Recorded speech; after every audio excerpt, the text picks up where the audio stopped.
true, because there is difference between a leader and a ruler. Yeah. Most times, and historically, you see rulers either come in by inheritance, or they come in, by amassing. They host people out, and yes, well. they amass. Yes, no. Okay. They host others and take over power by force. Okay. So that is how rulers come in. Okay. And in a democratic setting, some people are still rulers.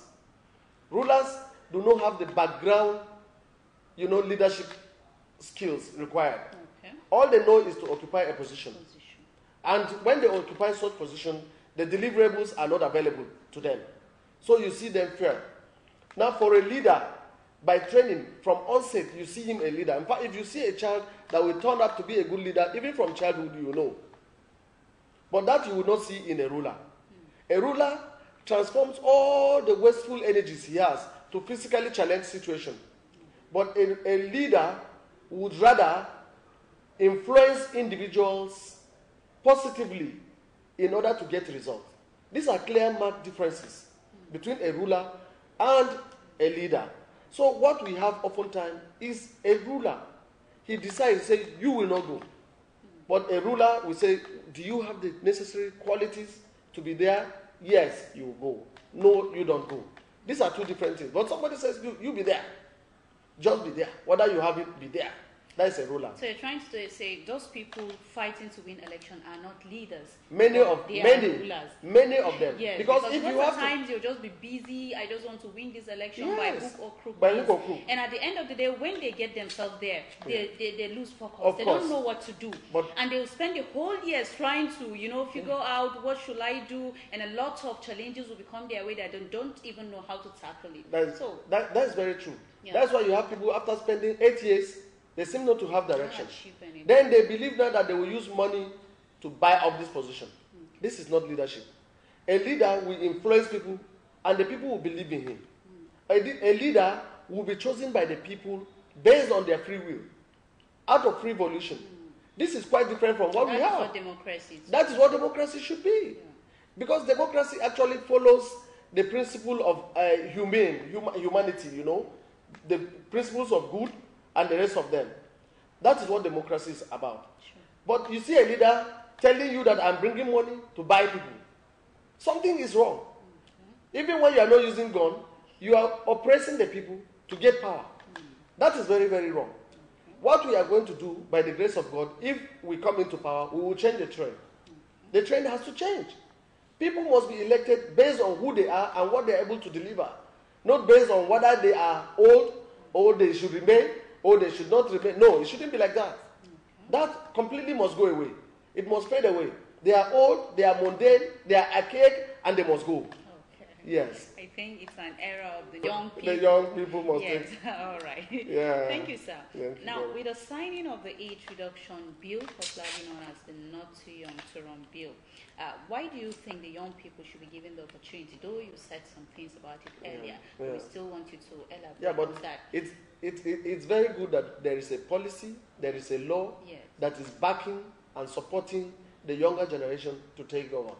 In Nigeria, there has to be that. In other developed countries, leadership positions are attained at a very, very young age. You know it. President of France was just here. He was just 40-something. Yeah. We have other presidents and leaders in the world that are just 30-something, and they are leaders of a country. I mean, we are talking about France. It's a world power, and yet its president is a very young person. These are people that already know that the strength lies in the younger generation. Now today, we have, in our own case, they have to put up a law to back it, and we are happy about it. I must say that I'm indeed very happy, because this has also sensitized the younger people to know that, we even have a position beyond going to cast our vote for others. Now we should be voted for. That awareness is increasing, and it's fast spreading. In the next republic or dispensation that we are going in now, you will discover that many, many young people will come into places of power. For instance, if you observe the trend of people, manner of people that are contesting for presidency of this country, you see people from 40s to 55 contesting.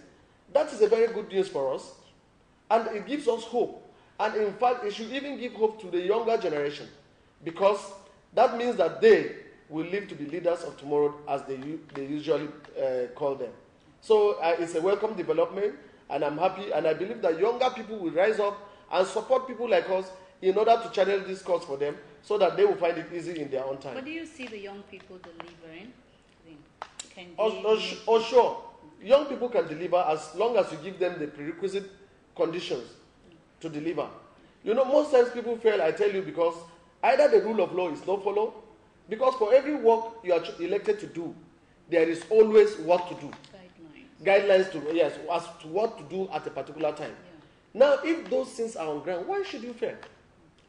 And remember, when they elect you as a leader, you wouldn't be single out leader. There are sub-leaders that agree with you or do not agree with you. If you are going offline, people should be able to challenge you and tell you, look, you are going off track. Yeah, come back to track. Yeah. Now, if you observe this manner of leadership, it's not happening today. A person that is on the top, his decision is always right. And that is dangerous for democracy. It's very, very dangerous for democracy. Once you are elected, a senator, what you say is final. That is very dangerous. So if you are taking the whole people to a pit, they will just go into the pit quietly.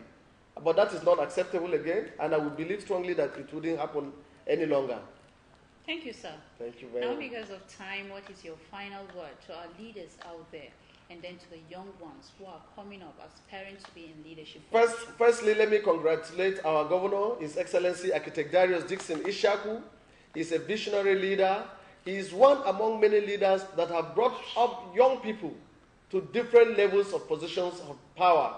I am one of the beneficiaries, and I thank him, and I also want to congratulate him for picking up his nomination form, and already he has submitted successfully. That's the first step, and I believe strongly that he will pull through and become our leader in the next, after the next election, because he has opened up the door for the younger generation, and he will pull more and more young people into his government, I believe so, in the next government to come.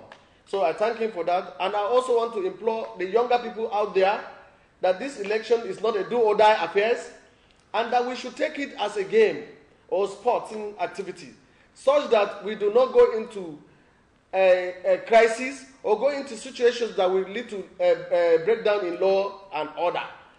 We will take over power, but we will take over power in a manner that will not bring about disruption in the societal activity. That is the call out there to our young men and women. Thank you very much. Thank you so much for honoring us on the program today. Yeah. It is a pleasure to have you. Yeah. Viewer out there, you've been watching the program Leadership at a Glance, and for the past few minutes I've been discussing with Honorable Dr. J.C. Adi Ashumati on Leadership at a Glance. And because of time, we have to draw the curtain here. Join us on the next edition, where we shall come your way on another guest on Leadership at a Glance. Until then, on behalf of my crew and I am by name Sandra Stephen Joshua, saying, always be the leader you want to follow. Thank you.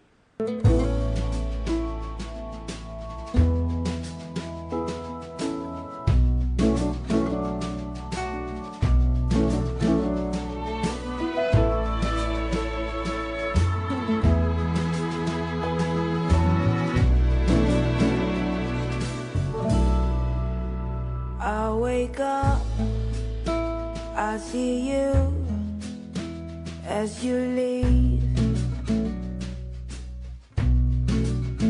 I feel it, I see it.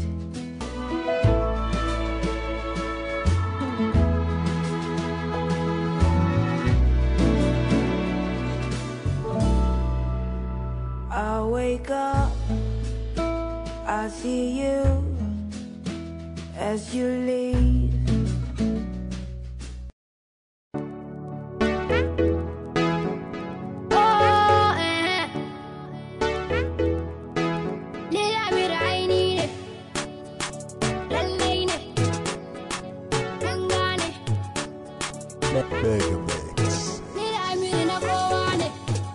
Now we there on town, number one on the countdown.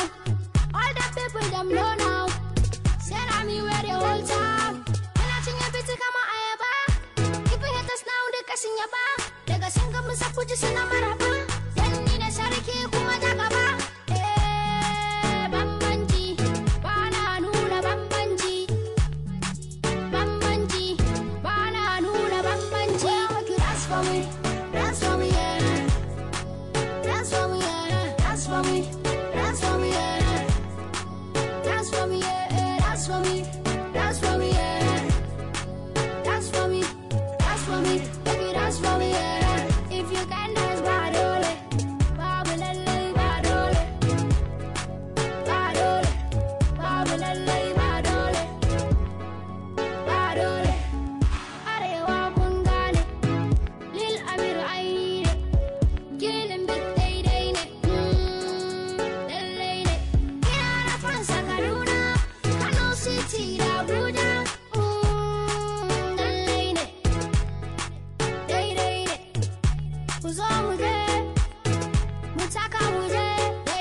Hello and welcome.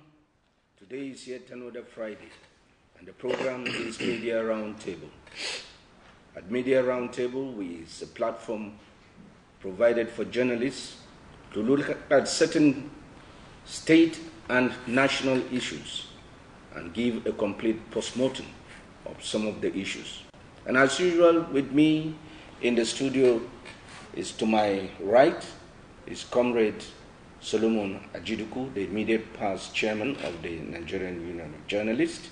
So you're welcome to the program. Welcome, viewers. And we have a new entrant into this studio. He's the state chairman of the Correspondence Chapel in person of Comrade Wole Ayodele. So you're welcome. It's my pleasure to be here. Thank you. Well, in this edition, we intend to look at three critical areas. Of recent, the meteorological services at the national level send early warning signals to some states of the Federation, excluding Taraba State, on the issue of flood and flooding of the various states we have. Out of the 774 local governments we have across the country, it is estimated that about 78 will be affected by the menace of flood. How will that be? In the second segment, we also intend to take the politics of Lagos State between the leader of the APC, Alhaji Ahmed Tinubu, and the sitting governor of Lagos State, Mr. Ambode, Oyeyemi Ambode. And the third segment, we intend to also look at a very critical issue which has to do with the national minimum wage.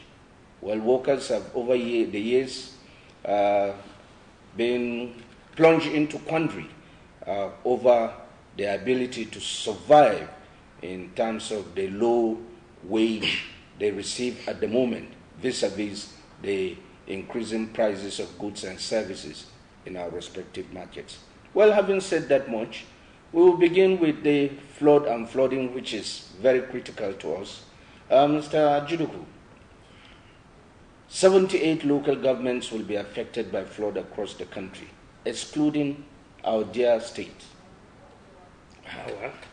Let me say that whoever that has done that to this state is not fair to our state.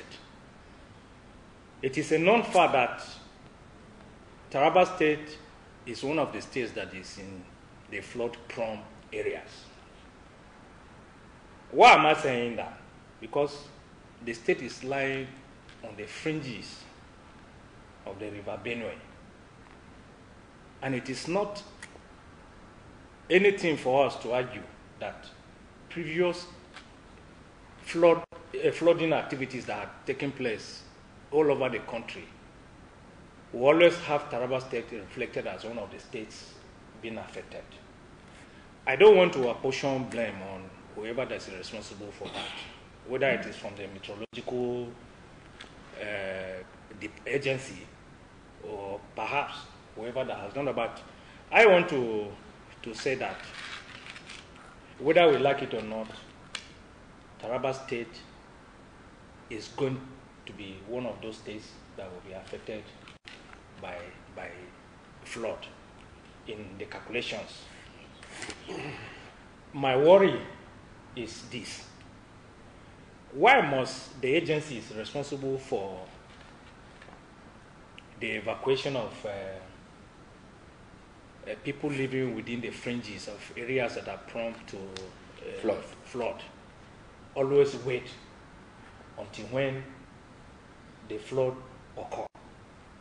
I am saying this because only recently, if you look at the flooding activities all over the country, you discover that the damage done by flooding to farmlands, to properties, and personal effects of the victims is unquantifiable. Let me give you an instance with Niger State. For the past 2 weeks, the Shiroro Dam and the other dam, because there are two dams in Niger State. Kanji. Yes. Kanji. Yes. The Shiroro Dam and the Kanji Dam have overflowed their banks. And it is said that over 800 people are already been affected. And as of this evening, the last count of people who have died have risen to 97. Yes, from 55. Yes. I said yesterday. Now, we're only talking about Niger State. If you come to states like Benue, in fact, even yesterday, it was reported on the channel television that Adamawa State is already being, some areas in Adamawa State has been affected. And it is said that between Adamawa and Gombe, about 19 people have already died.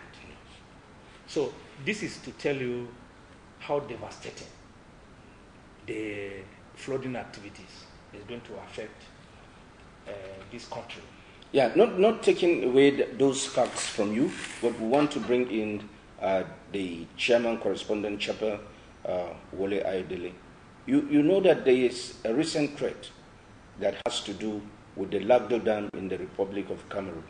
And there is a plan, a warning to those on the banks of River Benue from the Cameroon authorities that they will be compelled to release the flood waters, and which will sweep down Adamawa, Taraba, because we also are part of the Benue River Valley. So what do you think the magnitude, what critical arrangement should be made here in Taraba State to be able to assuage this likelihood of flood from the Lagdo Dam? Thank you very much. It is quite unfortunate that in Nigeria we always wait for disaster to happen. We don't take proactive measures to mitigate disaster. If you remember, in 2012, we witnessed this kind of scenario across the country, and Taraba was very, very affected at that time. And the same scenario is still repeating itself now. But unfortunately, governments in Nigeria will always sit back, wait for disaster to happen, then look at how do they contain it, rather than taking proactive measures. I expected that before now, having known that Cameroon will not jettison their own interests because of Nigerian interests. They cannot continue to hold Lagdo Dam because it will also affect them. So I expect the Nigerian government to have preempted this and construct dams along areas where the Lagdo Dam will flow down to us. Even these river basin development authorities, if rather than allow this thing to be causing disaster year in, year out, they just could have taken advantage of it by establishing basin authorities along that path. It would have engendered agricultural production. Nigeria would have taken adequate advantage of it. But unfortunately, we always wait for disaster to happen, which is quite unfortunate. I just pray that after this year, 2018, they will take proactive measures to plan for the years ahead, so that we will not be caught napping. Yes. Should the Lagdo Dam collapse, I want to believe the damage will be colossal. Don't you think so? Very, very colossal. If you say colossal in itself, is even it will be very, very disastrous.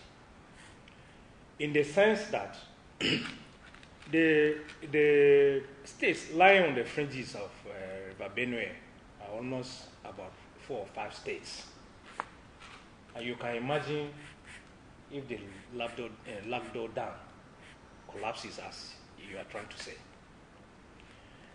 I want to align myself with what my good friend Wale has said. It is a known fact in this country that we always wait. It is as if we are waiting to pray for disaster to happen so that we line our pockets with the largesse that will come from it. Which I refer to as blood money. Yes.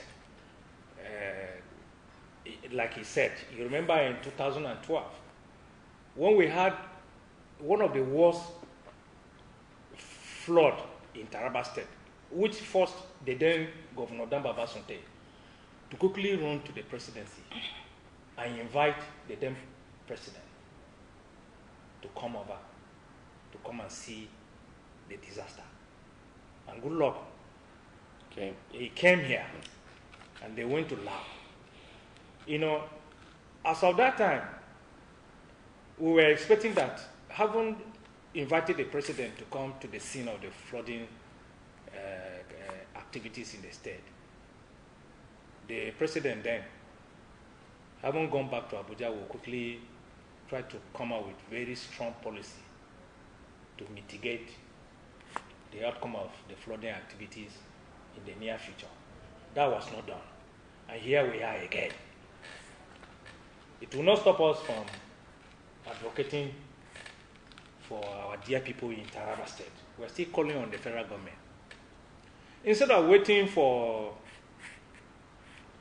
the flooding disaster to occur, they should come up with permanent solution, like he suggested, by building dams along the Benue fringes, so that as the Lagdo Dam is releasing its waters, it can go into these various dams, which can be used for agriculture. And then I still want to urge that we are yet to be affected. We must have proactive measure to ensure that people who are living at the fringes of the river Benue in Taraba State are quickly evacuated to save their lives. Yes. Which brings to fore this issue of enlightenment.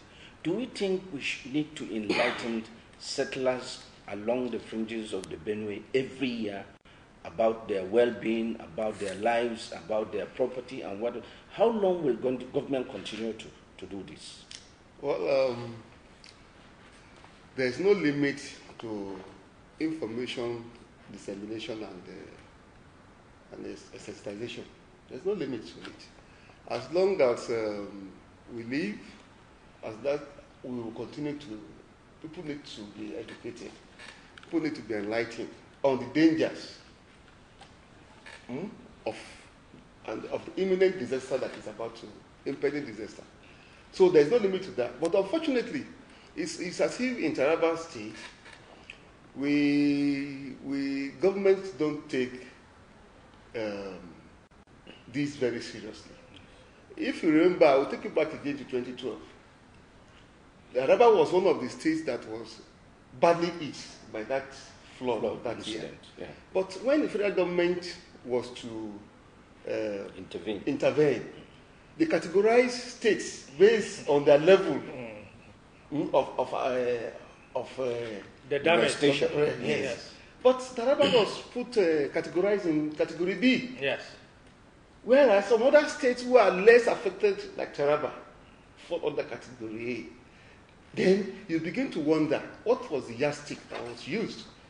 Then you will now agree with me that those states, were able to, to bring their plight. Articulate their plight. Their plight. Yes.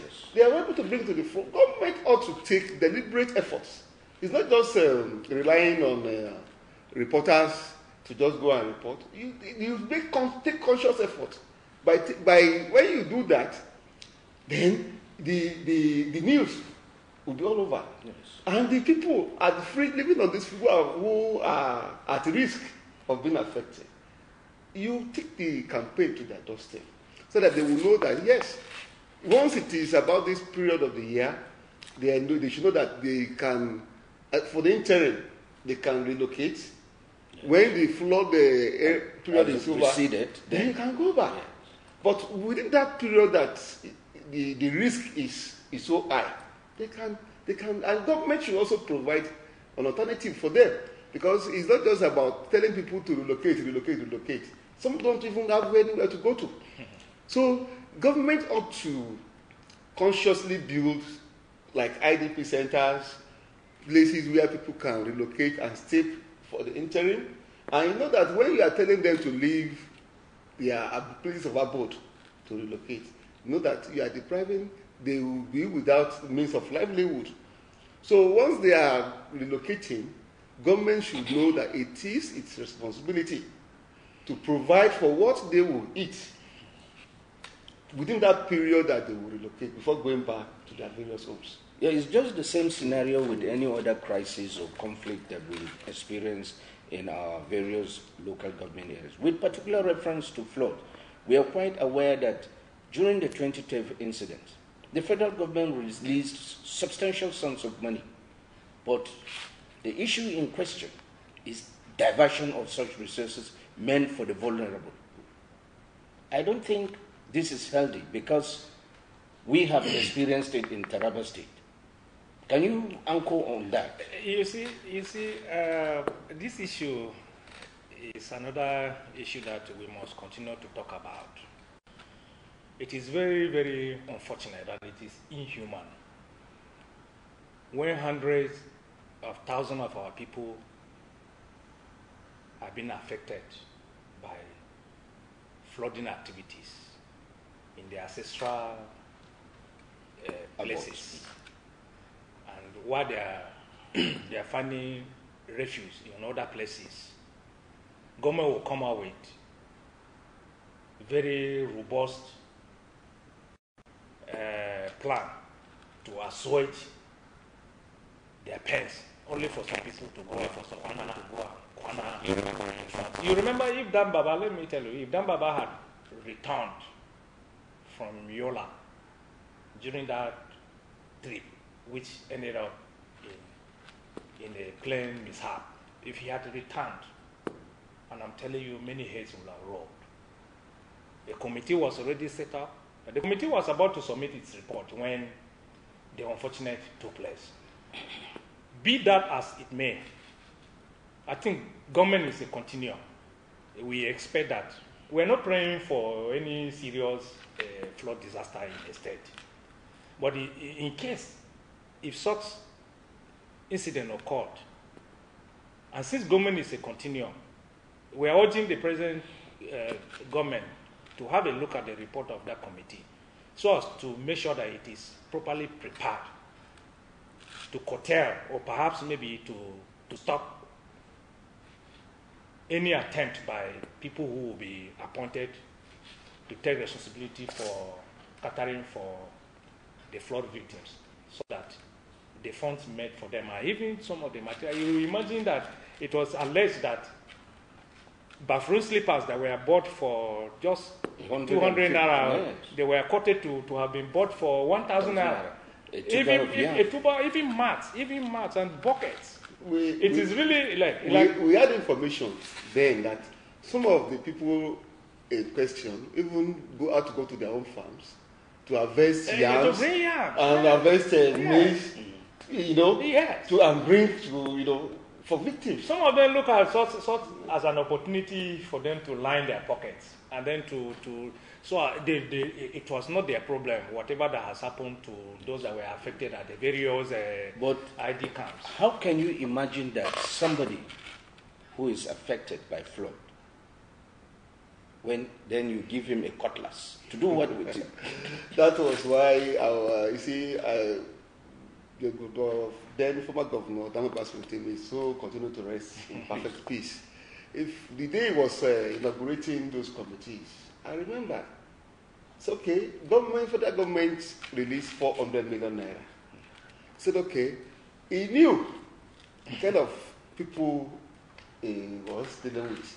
So, said, okay, he now provided additional 100 million naira for logistics. Said that, okay, this 100 million naira, don't touch it. Let it go for the purposes it was meant. Yeah. And it now plays a course that whoever touches this money this is what will happen to the person. And lo and behold, it happened. Yes, indeed. Understand? Yes. So it only goes to show you that most of the people we have, and it's not just peculiar to Taraba State, most of the people we have at the end of affairs and leadership positions only think about themselves. They are not there for you and I or for the common man. They are there primarily to protect and serve their own personal interests. So, but until that people like that are continue to be exposed, continue to expose them, and the masses also have to take their own destiny in their own hands. Until then, when we begin to make the leaders accountable for their actions, before all these things will stop. But if not, we will still continue to witness such actions. The way forward. Yes, the way forward is for the federal government to quickly make available necessary tools at the various flood-prone areas in Taraba State to ensure that if the flood indeed occurs, they'll be evacuated. Yesterday I was watching on the channel's television. I saw a very robust plan being put by the federal government. That's the National Emergency Safety Management Agency, and in collaboration with the Lagos State government, where Lagos too is being mentioned as one of the areas to be affected. There's a plan on ground now that there are areas in Lagos where vehicles like cars cannot reach. So I have seen almost 5 to 10 aircraft and helicopters that will be provided to evacuate. But I am still saying that, like Wale said, the federal government should not wait for disaster to occur. In Nigeria, we are not proactive, we are always reactive, which is not good for us as a nation. We must ensure that we are things available at the flood-prone areas in Taraba State. I'm sure when it occurs, the people will quickly be evacuated. Yes. We are lucky to some extent that most of the agricultural produce that we have in our respective farms across the River Benue Valley, the first phase of those crops have been harvested. I think that is a plus to us. And those who decided to dive in for the second planting are those that are likely to face the brunt. But however, government, still back to the issue of enlightenment, because government has a responsibility. Government must cater for the welfare of her citizens if it wants her citizens to be loyal to it. And as such, I want to believe that I think enlightenment is key. Enlightenment is very, very key.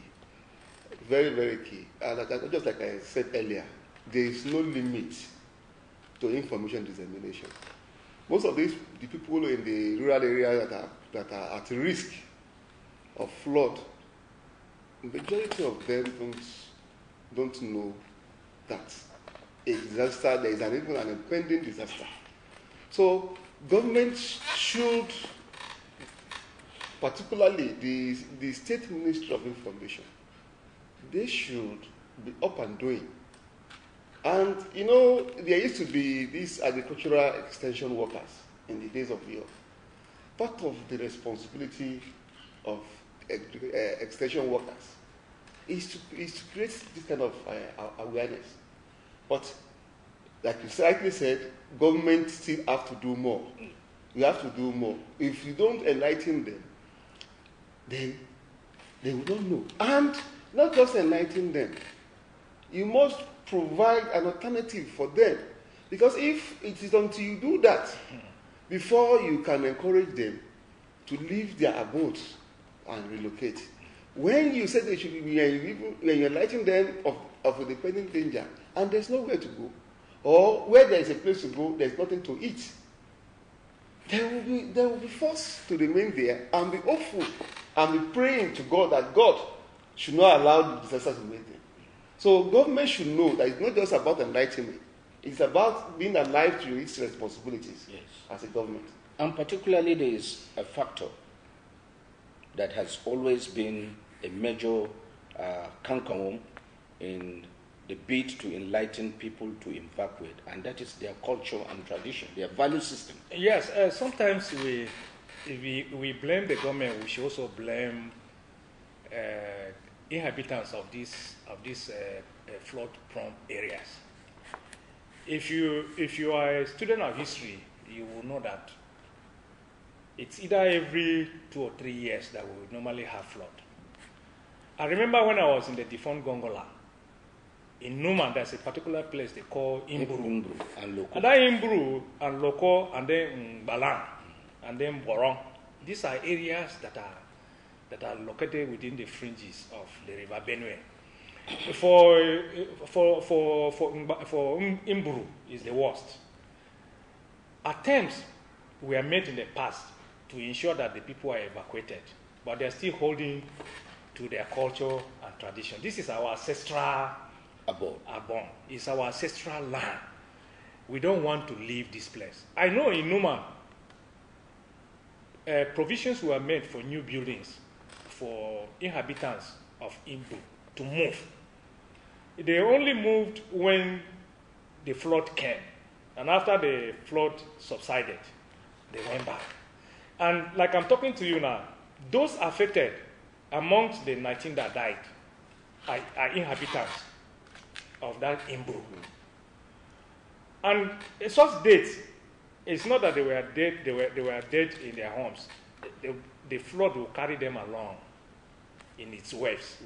Such dead bodies are never recovered.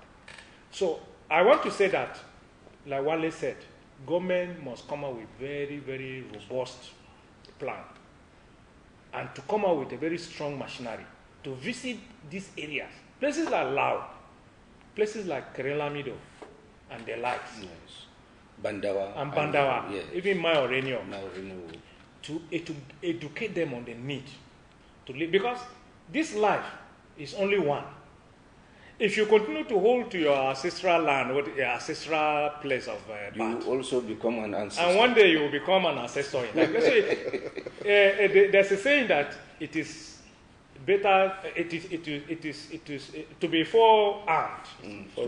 Is to be forewarned. So this is a warning to the people living in that area. And let the government quickly, the government should come out with a very strong enlightenment machinery that will visit these areas to ensure that these people live by way of persuasion, because you cannot use coercive measures. You have to persuade them. Yes. And you'll be surprised that it's not all of them that will live. Some of them will prefer to even climb trees like monkeys and remain there. And when you are persuading them, yes, give them guarantees that their welfare will be taken care of. Yeah. That will be the motivating factor that will propel them to relocate. Yes. Well, I think we have exhausted flood, and to some extent, for those who have ears to hear, let them hear. And for those this discussion is meant for, let them hold tenaciously to what we have stated in the studio. Well, the next line of action is the national minimum wage. It has been under discussion for quite some time. With the onset of this administration, a lot of promises were made, and with particular emphasis that this September will be the deadline for the final discussion on the minimum wage. At a point in time, the Minister of Labour, Chris Ngige, came out on radio and television to announce to this nation that the September deadline is no longer tenable. That is where we begin. Let's take off from there, really. Thank you very much. I think from my own assessment, government is playing more of politics with the issue of minimum wage. It is a known fact that what we call minimum wage today is not even enough for a primary school child to guarantee a living for a primary school child for a month, not to talk of an entire family. But if you look at it, to register a child for WAEC or NECO today will cost like about 40,000 or 50,000, if not more. Then a parent who is on 20,000 naira salary, how many months will he save before he can register a child? Let's talk of having 2 or 3 children. But government by now, we expected that having this particular regime, having promised change to Nigerians, we expect that within its first 12 months of its coming on board, most of these issues will have been addressed. Nigerians, workers will have been earning a living wage, not just minimum wage. But unfortunately, deliberately, they delay this implementation up to this moment. I want to believe that they are only buying time, waiting for maybe elections will be maybe a month or 2 months election, so that when they now implement the new minimum wage, the people will be carried away with the euphoria, and those who have 1 or 2 issues with this government will forget about that, and people will start singing Hosanna. So, but unfortunately, issues of living shouldn't be politicized. You shouldn't wait until people start dying or people. And when you look at it, sir, in recent times, the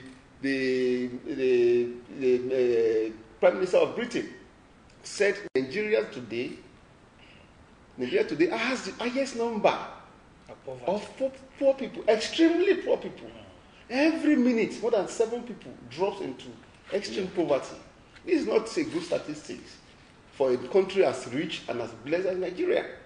So even with that report, I expect that government would have taken drastic measures within that time and now to ameliorate these problems. But rather, what we are saying is that denial there today, denial tomorrow. Countries that are even far behind Nigeria have overtaken us. Yes. That does not even have half or a quarter of the resources God has blessed us with. But here we are today. Everything is being politicized. Issues of minimum wage is an issue that government should have just do on the tip of the finger and implement. So it is very, very unfortunate that up to now, government is still foot dragging. Sometimes they will anchor the inability to implement it on labor or on state government, whereas from several years back it has been decided that federal government cannot impose minimum wage on states. Each state is expected to negotiate.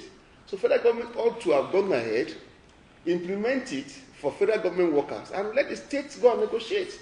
But when you are saying that states, it is the states that have not that are yet to agree, it's very, very unfortunate. Yes, very unfortunate indeed, because minimum wage is very critical to the survival of civil servants. One civil servant could have about 10 people tied to his apron strings, and in the process is supposed to fend for them.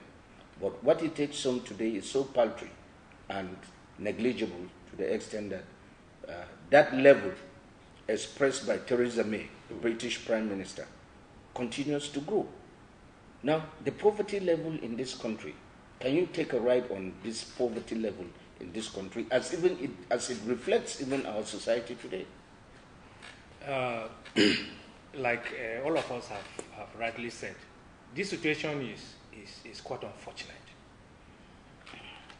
We have leaders in this country who are only interested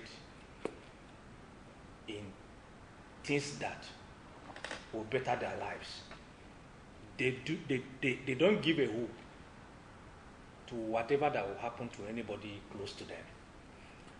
The issue of minimum wage is an issue that should not even become of a debate between labor and the government.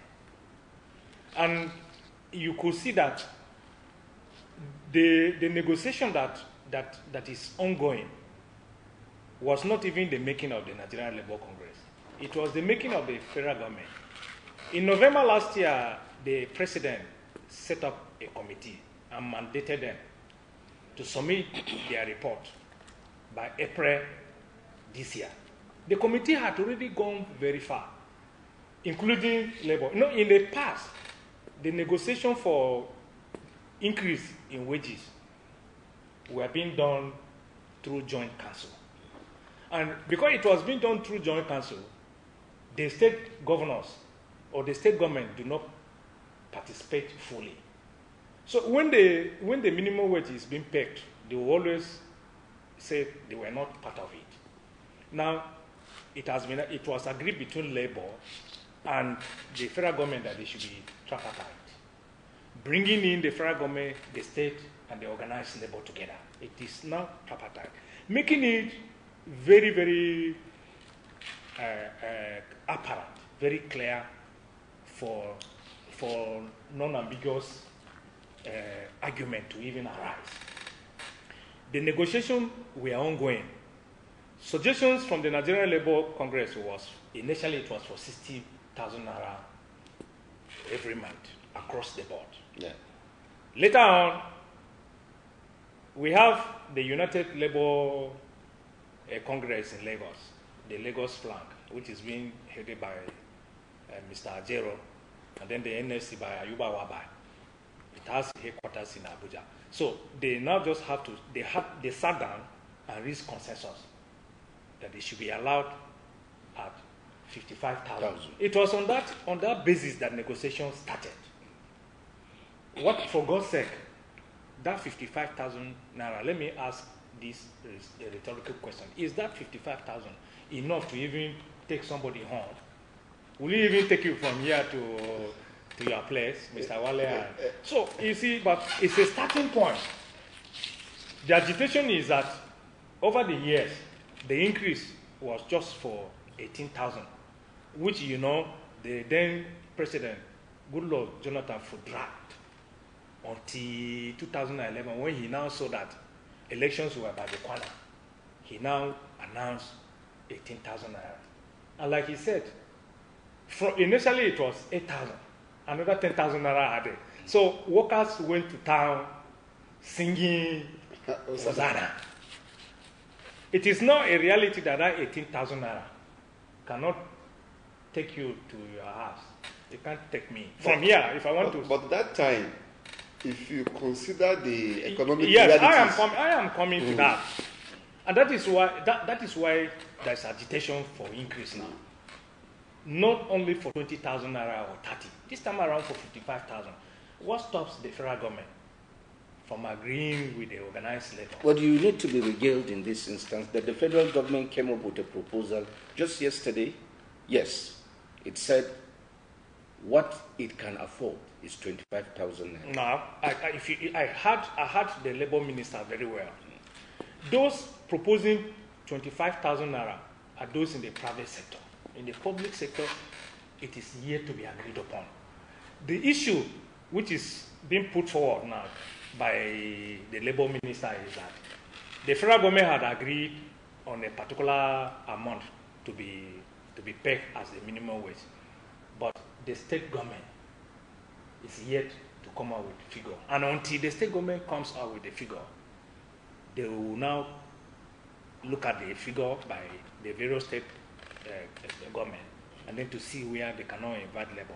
As I'm talking to you, it is agreed that today the Minister of Labor will be seeing the President to brief him. But all these things, they are politically motivated. Like he said, these are political gimmicks. This is the time for political gimmicks. As far as we're concerned, we have a very strong labor union in this country. And you could hear the 14 days ultimatum notice being issued by NLC. It is better for the federal government to quickly come to the round table with the Nigerian Labour Congress and agree on what should be paid to the workers. Like he said, from 2011, when the 18,000 naira was being paid as a minimum wage, the standard of living then was a bit better than what it is today. So if I tell you, for some of us that have homes, even those that are on their own, if you give a bachelor 55,000 naira to go to the market today, if you're not careful. Yes. So let the federal government stop being too political about this issue on the minimum wage. Yes. The earlier they act, the better for it. Yes. You see, it's by May next year, this administration will be 4 years old. I find it difficult to understand why this issue of implementation of new minimum wage will be left till a few months to election. If you will recall, the Minister for Labour, Dr. Chris Ngigi, once told Nigerians that the new minimum wage implementation will start in September. Yes. And for him to have come up with that policy, with that statement, I expect that all the T's must have been crossed and all the I's dotted. So does it mean that he was not having his facts when he was making that pronouncement? And for Christ's sake, for crying out loud, what is it that today you blame the state government, tomorrow you blame the industrial unions? These are buck passing. If government is actually sincere about this implementation, they ought to have started when this government came on board in 2015. A bag of rice was 7,000, 8,000. Today, you can't buy and get a bag of rice for 15,000. No, it's almost 20. It went to 2021 so now and then came back to 18,500. How much was maize? Yes. Maize was 3,005. So how much is it today? The inflation rate has gone up as much as 300%. Dollar in 2015 was 150 naira. Today is 350, 360. So when you look at the economic realities on ground, you will know that even that 55,000 naira is not even cannot even sustain or give somebody a living. But let us start from somewhere. Government should be sincere. This government today will tell you is fighting corruption. How do you fight corruption when you don't pay people a living wage? The masses are hungry. People would have no other alternative than to look for means and ways to sustain themselves. If corruption is not just about looking at political office holders who have embezzled, touched money here and there, even at the lowest rank of the civil service, at the private level, corruption is everywhere because people must survive. Survival is the first basic law of nature. Until when people are able to survive, before you can now say, okay, I want to enforce anti-corruption. In other climes, government will provide social social safety nets. Those who are unemployed know how much they get in a month. Food is being subsidized. So with that, fooding, accommodation, transportation is not a problem. But in a case like Nigeria, if you graduate today and you got a job, at least it is expected that you should be able to rent a one-room self-contained. And the one-room self-contained now, they will tell you to go and bring 80,000 naira, 70,000 naira per annum. If your salary is 50,000 naira, for how many months will you save before you can afford to rent a one-room accommodation for yourself as a graduate? So the whole thing is so bastardized. And until government becomes sincere, let President Muhammadu Buhari and the APC government, we voted them in because they promised change. They should give us that change. Today people are clamoring that change, which I don't know what they mean by that actually, but it is a reflection of people's disenchantment with the current realities on ground. So I will expect that government should be sensitive enough and look at how to actually affect the lives of the people. It's not just about today shouting anti-corruption on the media. They're only seeing it on the media. I'll stop people from taking corrupt actions by making sure that at least you have a living. It is until when you do that before you can now say, okay, you're fighting corruption. Definitely, fighting corruption may not be the conclusion, may not be an end to the problem, but the ability of the people to sustain themselves, to feed themselves, to cater for their siblings is what is paramount. And here we want to look at the fact that the ongoing discussion on the minimum wage, we think should be expedited. Don't you think so? You see, let me sound philosophical a little bit. One of the virtues of morality, as it is being taught to some of us, is to be able to make do your promise. It is a known fact that most leaders in this country have been making promises which they cannot fulfill. I have said earlier on that the ongoing negotiation by the Nigerian, by the federal government and the tripartite negotiation that is ongoing is not through pressure from the Nigerian Labour Congress, but the government, through its own thinking, felt last year that it was necessary for the wage to be increased based on the constitutional provision.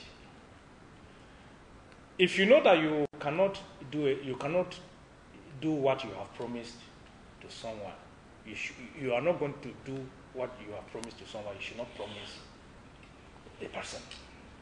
Now, I have suggested here that the earlier the government opens up and allow the negotiation to go on, the better for the government. Because we are approaching election. Very soon we'll be going to electioneering campaign. And one of the problems the federal government will face is going to be with the organized labor.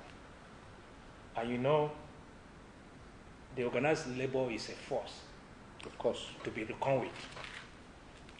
And in the interest of this country, so that we don't set this country in anarchy, it is important, and very, very important, for the federal government to quickly open up and allow the negotiation to go on. One of the major problems is that government in the past have refused to agree that there is a need for us to tinker with the revenue mobilization, to tinker with the revenue allocation formula of this country. There's need. It is time for our government to agree that the percentages that are being paid to the various states is not enough for them to even pay salaries.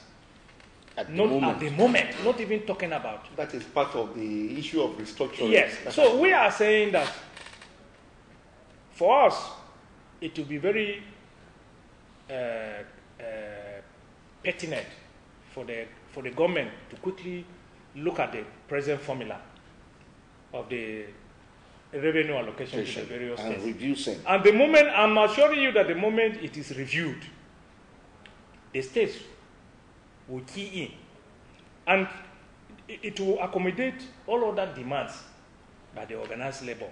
Until we do that, we are not, it's like we are going front and back. A lot of power has been centralized. Yes. A lot of resources centralized. Yes.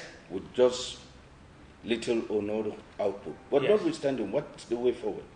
I think he has just really touched a very vital issue there on the issue of revenue allocation. You see, when the agitation for restructuring, if you notice, the level has gone a bit higher in recent times. This is part of the reasons why today saying Nigeria should restructure, because the federal government has become so powerful, too humongous, and that is why the battle for the presidency is heightening. And today parties are even charging as much as 45 million naira, 22 million to buy form, yes, to contest election. because of what is involved. The benefits. Now, you see, the labor leaders, I have to say this.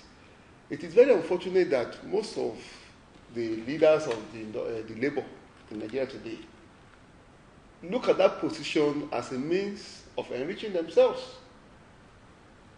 Today, we've had labor leaders from being a labor leader, become House of Reps member, senator, a governor, party chairman.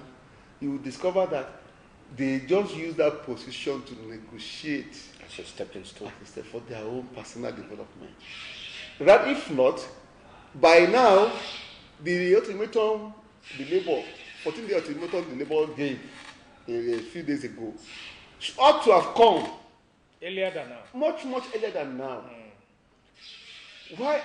I want to believe that even this present ultimatum is coming because people are already losing interest. They are already losing confidence in the leaders.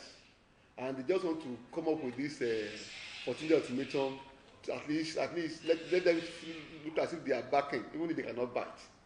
But until when labor leaders begin to think selflessly, when they begin to take the interest of the workers paramount, then they will be able to now fight for the interests of the workers. As it is today, I don't see the present labor leaders being in a position to really agitate for better welfare for Nigerian workers. Today, the way I'm seeing them, they are just, majority of them are there to just, to butter their own bread. But I hope that one day, it is even better for them to even back, even if they cannot bite. But at least let Nigerians see that at least they are backing. Yes. That backing can equally awaken Nigerians to be able to rise up to their... No, time is not on our side. Let's take on our last topic and for today, and that has to do with the relationship between the national leader of the APC, Chief Ahmed Bola Tinubu, and the Lagos State Governor, Akinwumi Ambode. There's been this rift between them, and already the national leader is threatening that Ambode will not go for a second time. Yes. You see, I don't want to be very speculative, but I think what is happening in Lagos is good for our democracy. In the past, some people arrogate to themselves the power of appointment and imposing their surrogates as candidates for election. I bet you what is happening in Lagos is going to surprise many people. For the first time, Lagosians are going to challenge the political sagacity of the Jagaban of this war. Yes, it's a very good development. Or else, how will Lagosians be asked to choose just one candidate to become the governor of a state? And that candidate is a candidate that will be anointed by the Jagaban. If you look at the dynamics of the politics of Lagos, you can see that it is playing out to the advantage of the people of Lagos State. Agreed that Ambode is a very good person. He has worked very seriously to bring Lagos to where it is. But I am not comfortable with the fact that people will use that to say they should allow Ambode to go for the second time. There are other candidates, like the other two candidates,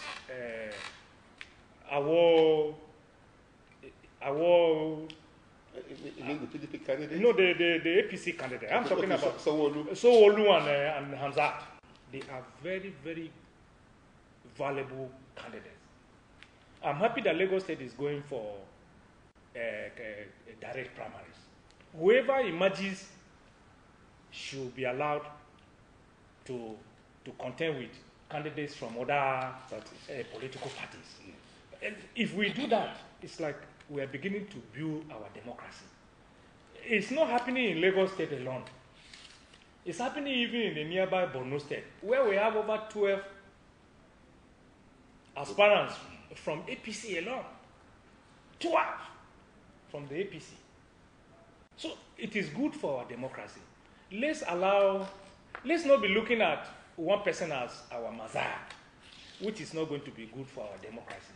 I am of the opinion that they should allow the other two candidates to stand to contest. Well, the other two candidates, can we have your input? Yeah, I think this discussion is a little bit belated now, because I read this morning that yesterday there was an intervention by leaders, by Buhari himself, by the Governor of Lagos, and as I'm talking right now, even the campaign of someone that was supposed to be kicked off today has been cancelled. So as it is now, as I'm talking right now, it's like they have been able to broker a truce between Ambode and Tinubu, and Tinubu may likely, now preach his support for Ambode. But the fact remains that Jagaban is taking his luck too far. You can't play God. God has given you the grace. If you remember during the time of Raji Fashola, he did the same thing. When he said Fashola would not go for second time, he took the intervention of the Governor of Lagos and Lagosians before he considered that Fashola should go for second time. And the same thing is happening now. But if this has not been resolved amicably, I'm sorry, that could lead to Tinubu could meet his political Waterloo. Yeah, the political Waterloo. You recall that recent visit to, was it Oshun? Yes. And he visited the Oba and told the people of Oshun that he is richer than Oshun State itself. That was very terrible. I would have given you time to discuss this, but time has done it again. We have to draw the curtains at this point. We want to thank Mr. Solomon Ajiduku for coming to the program. Thank you very much. I wish we had more time. And Chief Wole Ayodele for coming to the program for the first time. You will feature so many other times. Well, my name is Jovita Shafi, your Uncle Man. I'm saying till next Friday when we reconvene for yet another discussion on Media Roundtable. Till then.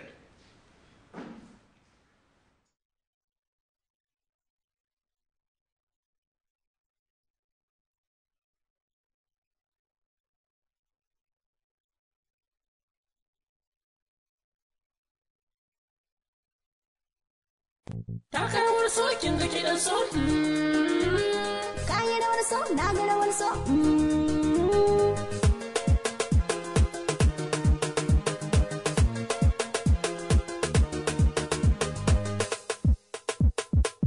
Shiri